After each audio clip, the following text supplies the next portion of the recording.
আমরা জুলিয়ান অ্যাসাঞ্জের সাথে জড়িত চলমান আইনি কার্যক্রমের একটি উল্লেখযোগ্য আপডেট নিয়ে এসেছি।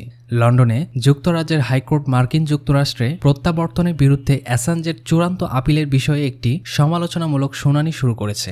এটি বিখ্যাত উইকিলিক্স 2010 সালে গোপন নথি প্রকাশের জটিল একটি মামলা, যা ইরাক এবং আফগানিস্তানে মার্কিন নেতৃত্বাধীন যুদ্ধের 2018 থেকে 2020 সালের যত সব বিবরণ তা প্রকাশ করা হয়। জুলিয়ান একজন অস্ট্রেলিয়ান নাগরিক এবং উইকিলিক্সের প্রতিষ্ঠাতা। উপরে উল্লেখিত ফাঁস হওয়া নথিগুলোর সাথে সম্পর্কিত মার্কিন যুক্তরাষ্ট্রের একাধিক মামলা ও অভিযোগে অভিযুক্ত।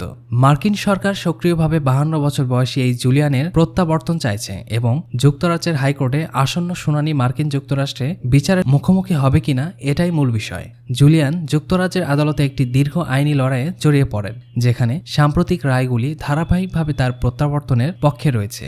লন্ডনের হাইকোর্ট চলমান শুনানিকে চূড়ান্তভাবে মার্কিন যুক্তরাষ্ট্রে প্রত্যাবর্তন এড়াতে জুলিয়ানের প্রচেষ্টাটি জটিল আইনি কাহিনী।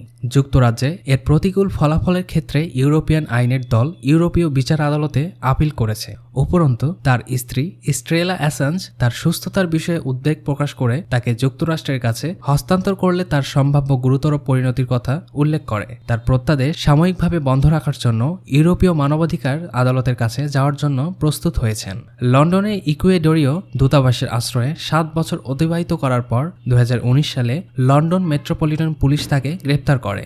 যুক্তরাজ্যের হাইকোর্টের রায় জুলিয়ানের ভাগ্যের গতিপথকে কোন দিক থেকে কোন দিকে নিয়ে যাবে, আমরা এই জটিল পরিস্থিতির উপর নজর রেখে আপনাদের আপডেট প্রদান করতে থাকবো ইনশাআল্লাহ।